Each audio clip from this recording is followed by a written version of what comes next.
So Shabir Ali, he should know better than that.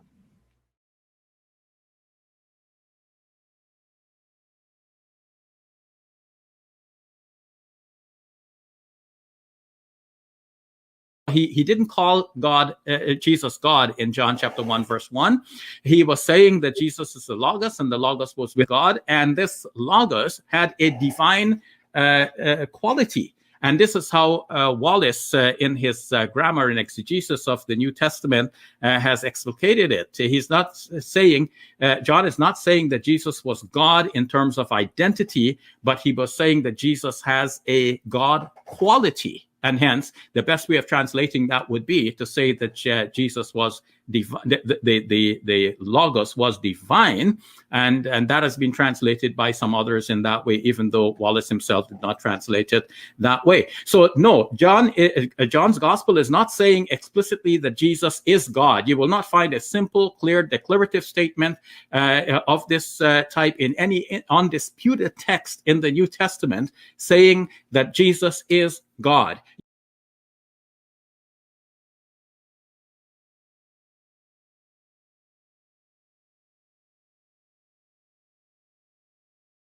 It says, in the beginning was the Word, and arche ein halagos, kai halagos ein prostantheon, kai theos, and God, kai theos ein halagos, and God was the Word. The Word was God in English syntax. And he quoted Wallace, who's a Greek grammarian, by the way. He quoted Wallace saying it doesn't really mean that he's God. It's just saying that he has a divine quality. He's kind of godlike in the sense that he's very exalted. Here's what Daniel Wallace says in his Greek Grammar Beyond the Basics, page 269. John 1:1 stresses that although the person of Christ is not the person of the Father, their essence is identical. The construction the evangelist chose to express this idea was the most concise way he could have stated that the Word was God and yet was not the person of the Father. That's Dan Wallace. That's what Greek grammarians say. The word is a preverbal predicate nominative. In fact, it's moved to the emphatic position. It's stating that Jesus is God in the most emphatic way you could possibly ask him to do so.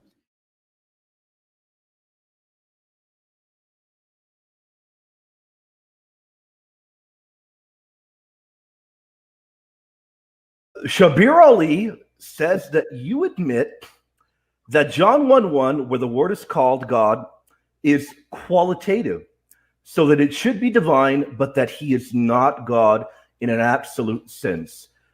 Dr. Wallace, is this properly representing you? You know, I'm shocked that Shabir Ali would say that, because doesn't he have a bachelor's degree in biblical studies? Yep. And he's supposed to be an Islamic exegete. In other words, he's supposed to know how to understand the words that somebody writes and their context. And I spend 15 pages in my Greek grammar talking about what's called Caldwell's rule and its relevance for John 1:1 in my grammar that's about 850 pages long. And he should know better than to say those things. He's half right. I do say that it is qualitative, and that means that it should be translated perhaps as divine.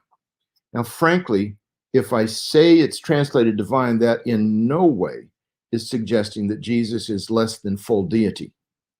In fact, what it does is it says he's different from the Father. That's what that qualitative force means. The word order here in Greek is such that it affirms Trinitarian theology, that the Father and the Son have exactly the same essence, but they are not the same person.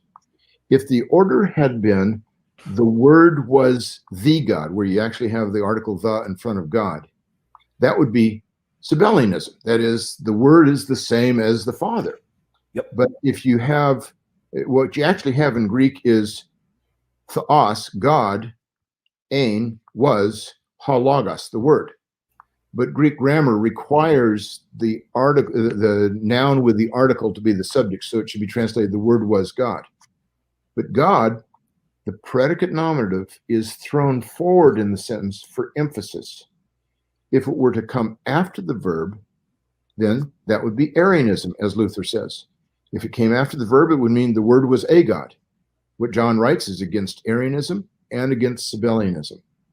And what I like to say is that what John wrote here in 4 words is the most concise way he could possibly have written that Jesus Christ is essentially the same as the Father in his being, but not identical in his person. It's a beautiful statement. And to say that he is any less than full deity is that's a rather improper and biased reading of what I've written.